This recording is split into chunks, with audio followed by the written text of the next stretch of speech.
Hey everyone, and welcome back. There are those books that don't just teach you something new, they fundamentally rewire how you see the world. And for me, this past week, that book has been Chris Voss' Never Split the Difference. Seriously. If you've ever felt like you're hitting your head against a wall in a disagreement, or that your yes somehow means maybe, if I feel like it later to the other person, then you need to hear about this. It's not just a negotiation book, it's a deep dive into human psychology that genuinely changed my perspective on almost every conversation I have. Now, who is Chris Voss, you ask? Well, he's not your typical business guru. For over 2 decades, he was an hostage negotiator, dealing with kidnappers, bank robbers, and terrorists in life or death situations from New York to the Philippines. Imagine the stakes.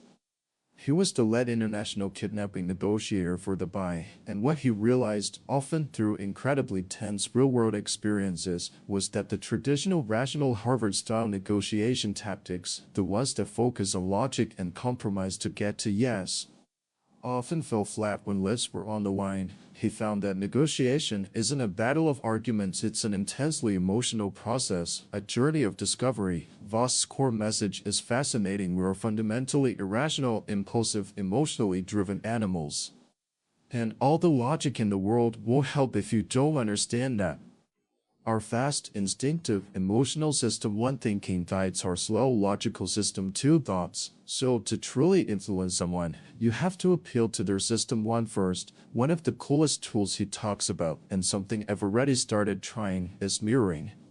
It sounds almost laughably simple. You just repeat the last 1 to 3 critical words your counterpart just said. That's it. It's based on a neurological behavior called escapism, where we unconsciously copy each other to build comfort and rapport. Voss recounts this amazing story where he was at Harvard, supposed to be learning from their professors, and instead, he completely out-negotiated them in a role-play simply by using variations of "how am I supposed to do that?" and mirroring their last words. The Harvard professors were left flustered and confused, asking how he did it. It's like a Jedi mind trick. When you mirror, people feel understood, and they'll naturally elaborate, giving you more information than you could ever extract with direct questions. Then there's tactical empathy. This isn't about being nice or agreeing with someone's crazy ideas, it's about truly recognizing their perspective and vocalizing that recognition.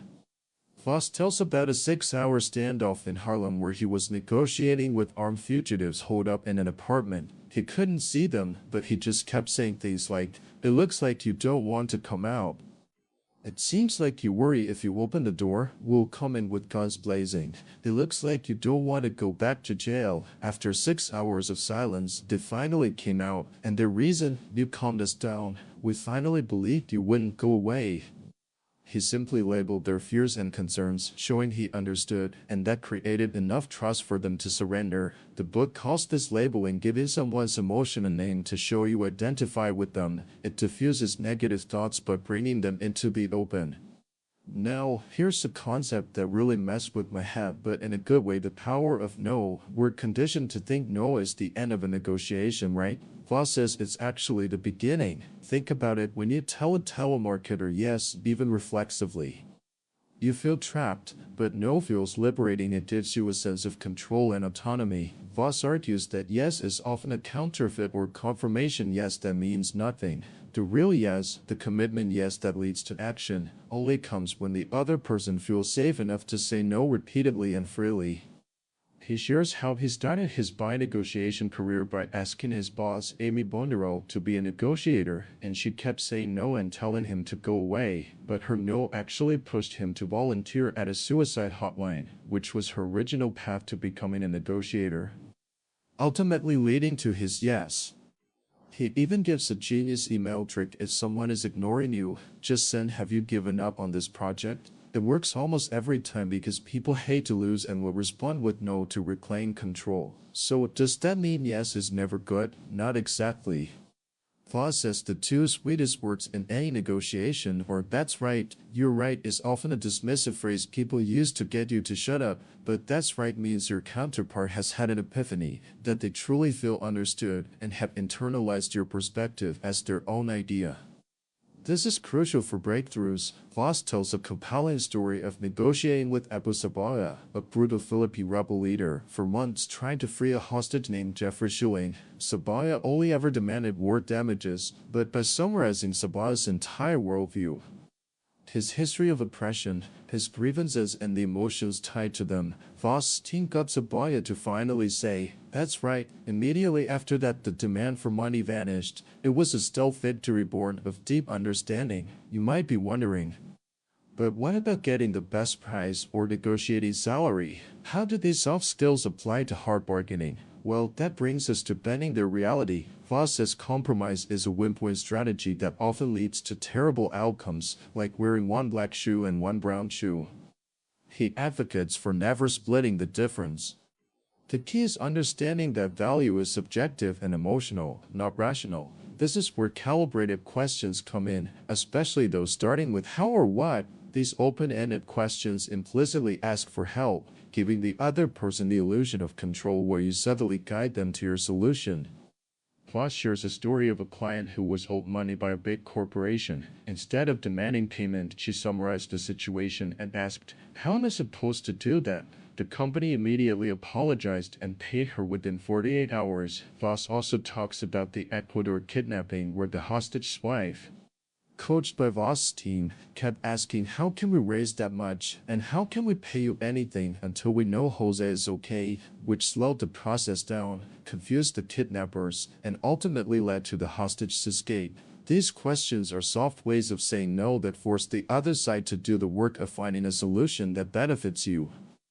And speaking of solutions, Voss emphasizes that yes is nothing without how. Getting an agreement means nothing if it's not executed. He highlights the importance of getting the other party to articulate how they will implement something, so they take ownership of the solution.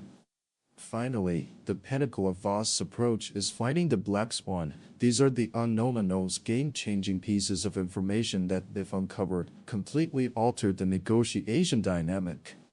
They're hard to find because by definition, you don't know what you don't know. Voss reveals that black swans are often hidden in what seems crazy or irrational behavior from your counterpart when someone acts ill-informed, constrained, or is motivated by hidden interests. Those are clues. He tells a remarkable story about negotiating with a farmer who had parked his tractor in a pond in Washington, D.C., and threatened to blow it up. For 36 hours, they couldn't get him to budge. Then, an FBI agent realized the farmer was a devout Christian and suggested they tell him, "Tomorrow is the dawn of the third day. If Christ came out on the dawn of the third day, why not Watson?" There was a black swan understanding his deep religion or worldview that allowed him to surrender with honor. This highlights that you must review everything, listen between the lines, and seek face time to uncover these hidden motivations. So what does all this mean for us? This book isn't just for high-stakes hostage situations. Voss applies these exact same tactics to buying a car, negotiating a salary, or even getting your kid to go to bed. He teaches us that life is negotiation, and the majority of our interactions boil down to an animalistic urge and want. What this book gives you is a psychologically aware way to get what you want, to connect better with others, and to influence them while building stronger relationships. My biggest takeaway is that conflict isn't something to fear, it's the path to truth, creativity, and resolution. The adversary isn't the person across the table, it's the unsolved issue. By learning to listen deeply, to understand emotions, and to ask the right questions, you can transform conflict into collaboration and achieve truly amazing results, not just for yourself, but for everyone involved. If you're ready to stop guessing and start truly influencing, this book is an absolute must-read. You'll gain a psychological edge in every domain of your life. Thanks for watching, and I hope this helps you get more of what you want out of life.